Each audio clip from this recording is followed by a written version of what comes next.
এইটা সবার সাথে বসে একটা সমন্বিত সিদ্ধান্তের মধ্যে দিয়ে একটা সমাধানে চলে আসতে পারে। এবং এটা প্রশাসনের সক্ষমতা বা ব্যর্থতার উপর ডিপেন্ড করবে। রাতারাতি যেমন প্রবলেম ক্রিয়েট হয়, আবার রাতারাতি এটা সলভ করার মধ্যে সেই ক্যাপাসিটি প্রশাসনের থাকতে হবে। তারা প্রশাসনের ব্যর্থতার কারণেই এই ধরনের ক্রাইসিস তৈরি হয়েছে। আমি ডাকসু পিছনের কোনো কারণ, কোনো উপলক্ষ বা মাধ্যমে এখানে দেখছি না। ডাকসু অন টাইমে হবে বলে বিশ্বাস করতে চাই। গতকাল রাতে বেশ কিছু শিক্ষার্থী গুপ্ত সংগঠন বিষয়ে শঙ্কা প্রকাশ করেছে এবং আপনাদের কাছে দাবি করেছে এর আগে কোনো কমিটি ছিল কিনা হলে ওই শিক্ষার্থীর রাজনৈতিক পরিচয় খুঁজবেন। যে শিক্ষার্থীটা বলবে তার রাজনৈতিক পরিচয় নিশ্চিত পাবেন। উইদাউট রাজনৈতিক আইডেন্টিটি ছাড়া যদি কোনো শিক্ষার্থী এরকম বলে, আমার সাথে বসাই দিবেন, তার কাছে আমি রিকমেন্ডেশন দেবো। আর কিভাবে করলে এটা পাবলিক সংগঠন বলে। গত এই 5-7 মাস সময়ে ছাত্র শিবির যে ম্যাসিভ পর্যায়ে প্রোগ্রাম করছে, পাবলিক ইভেন্ট, তার ধারে কাছে কোনো সংগঠন করে নাই। তাও যদি কেউ এটা অভিযোগ দেয়, তার কাছ থেকে আমি রিকমেন্ডেশন চাইবো, ভাই আর কিভাবে কাজ করতে পারি, রিকমেন্ডেশন দিবেন। ছিল কিনা বা প্রকাশ আমার সংগঠনের কমিটি তো আমি দেই ভাই, আপনি তো দেন না।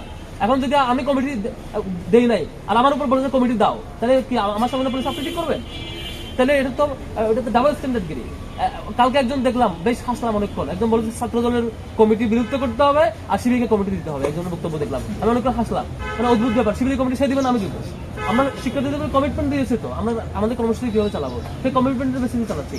কারো বাইরের মানে ফেব্রিকেটেড প্রস্তাবনা, কারো হচ্ছে সাজানো গুছানো প্রস্তাবনা, উদ্দেশ্য প্রণোদিত কথার ভিত্তিতে শিবির চলে না। শিবির তার দলীয় নির্দিষ্ট প্রিন্সিপালের ভিত্তিতে শিবির চলবে এবং সেই কমিটমেন্টের অনুযায়ী শিবির চলছে। ভাইয়া, আদৌ কি হল রাজনীতির কোনো প্রয়োজনীয়তা আছে ক্যাম্পাসের মধ্যে, আপনার কি মনে হয়? আর যদি থাকে, কেনই বা দরকার এই হল রাজনীতি? এবং এই প্রশ্ন আমার উত্তরের ভিত্তিতে আসলে ঠিক হবে না। এটা সবার সাথে বসে সকল স্টেকহোল্ডারদের বসে ঠিক করতে হবে। আমার ওপিনিয়ন বলেছে একটু আগে, আমাদের কমিটমেন্ট বলেছে, আমাদের যে কমিটমেন্ট সেটাই আমাদের ওপিনিয়ন। আমি মনে হয় আপনি শুনেছেন কিনা একটু আগে আমি